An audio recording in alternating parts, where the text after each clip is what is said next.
쿠팡 풀필먼트 서비스가 공식 설립된 2017년, 그해 9월 20일 블랙리스트 작성이 시작됐고 인천사센터 일용직 최현숙 씨가 1호가 됐습니다. 아니 1시간밖에 교육을 안 시켜주고 바로 투입을 하면 어떻게 사람이 금방 그렇게 빨리빨리 하냐고. 제가 그때 항의를 했었죠. 그랬더니 바로 그냥 붙들려 나왔죠. 쿠팡 풀필먼트 서비스의 임직원 개인정보 처리 방침. 일용직의 개인정보는 업무 종료 후 7일간 보존한다고 돼 있습니다. 별도 동의한 경우에만 최대 3개월까지 가능합니다. 그런데 일용직 최 씨의 개인정보는 벌써 6년 6개월째 블랙리스트에 남아 있습니다. 2017년 30명, 2018년 191명, 2019년 340명, 2020년 598명. 쿠팡은 1159명의 개인정보를 짧게는 3년, 길게는 6년 넘게 블랙리스트로 관리하고 있습니다. 법으로 정해진 최대 보관 기간 3년, 모두 어겼습니다. 이거 문제 제기 안 했으면 영원히 보관하고 있다는 건데 이거는 전면 개인정보보호법 위반입니다. 개인정보보호위원회가 이거 말고 다른 파일은 어떻게 관리하고 있는지를 좀 들여봐야 되는 그런 위험 기업으로 지금 평가해야 될 거라고 생각을 합니다. 쿠팡은 법에 따라 개인정보 수집 동의 절차를 거칩니다. 안전보건관리, 업무 적합성 평가, 작업 배치 등을 위해 채용 후 1년간 보관한다는 건데 퇴사 이후 취업 배제 목적은 명시되지 않았습니다. 당신 나중에 문제되면 블랙리스트 올라가고 취업 배제하는 용도로 쓰겠소라고 그렇게 얘기할 수 있을까요? 네. 그런 식의 동의를 받은 적이 없잖아요. 16,000건의 개인정보를 목적의 사용의 목적으로 이제 계속 보관하고 있고 실제로 이제 사용했을 가능성이 높고요, 그죠? 그런 점에서 이제 위법성이 높고 굉장히 처벌이 강도 있게 이루어질 가능성이 있다라는 거예요. 심지어 개인정보 보관에 동의하지 않은 사람까지 블랙리스트에 올렸습니다. 불법 보관한 개인정보를 5년 넘게 채용 배제 목적으로 이용해온 겁니다. 개인정보를 보관하지 않겠다. 대신에 추후에 내가 쿠팡에 대한 경력 인증서 받지 않겠다. 이거를 사인을 하고 들어간 거를 제가 분명히 기억을 하고 있거든요. 이거 거짓말이 아니에요. 제 거 보관하지 말아달라. 바로 폐기해달라. 이미 1년 전 쿠팡 유료 회원 수는 1,100만 명을 넘겼습니다. 생년월일, 연락처와 주소, 심지어 구매 내역까지 수천만 명의 개인정보를 보유하고 있습니다. 최근 이런 개인정보를 조회한 쿠팡 직원이 고객 집까지 찾아가 절도 행각을 벌이기도 했습니다.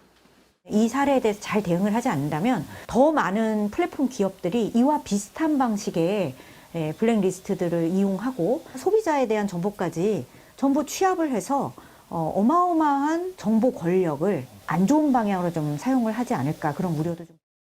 쿠팡 블랙리스트에는 언론인 100여 명의 개인정보까지 무단 등재돼 있습니다. 개인정보 출처와 등재 이유를 묻는 질문에 쿠팡은 한 달째 답변이 없습니다.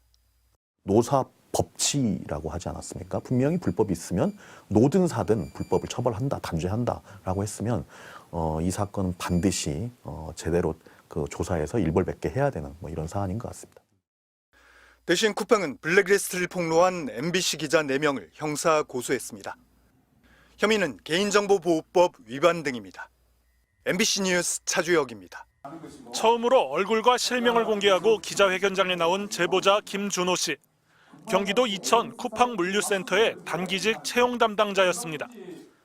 김 씨는 2022년 입사 직후 업무 교육에서 블랙리스트의 존재를 처음 접했다고 밝혔습니다. 사원 평정이라는 용어를 썼지만 평범한 직원 업무 평가가 아니었습니다. 대상자 이름 중 JTBC 작가라고 이름이 입력되어 있는 걸 보고 그때서야 대상자들 자세히 보고 이게 블랙리스트라는 걸 알게 되었습니다. 별다른 검증이나 사유 없이 블랙리스트에 오른 사례도 여러 차례 확인했습니다.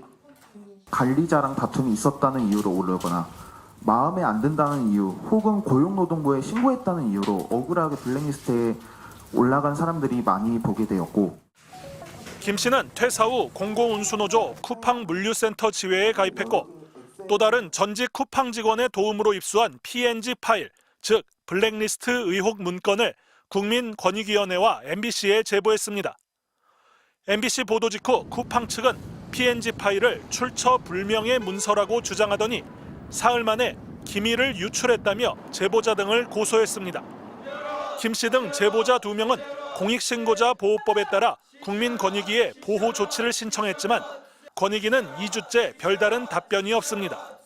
내부 공익 제보자에 대해서는 국가적 차원에서 사회적 차원에서 보호해야 된다는 사회적 합의가 이미 완벽하게 이루어져 있습니다.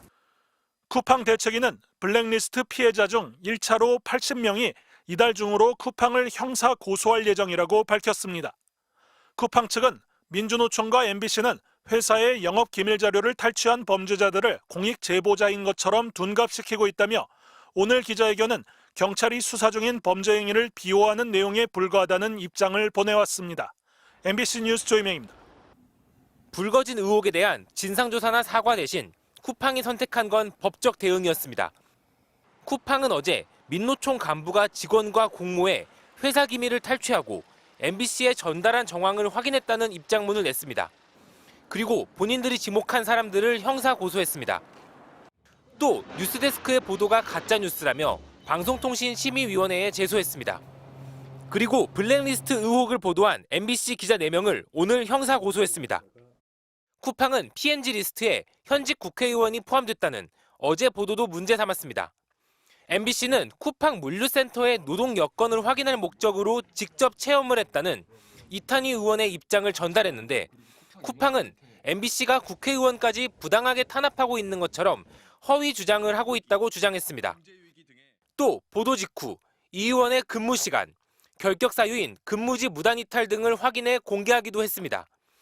실제 이탄희 의원은 PNG 리스트에도 근무지 무단 이탈로 등록돼 있습니다.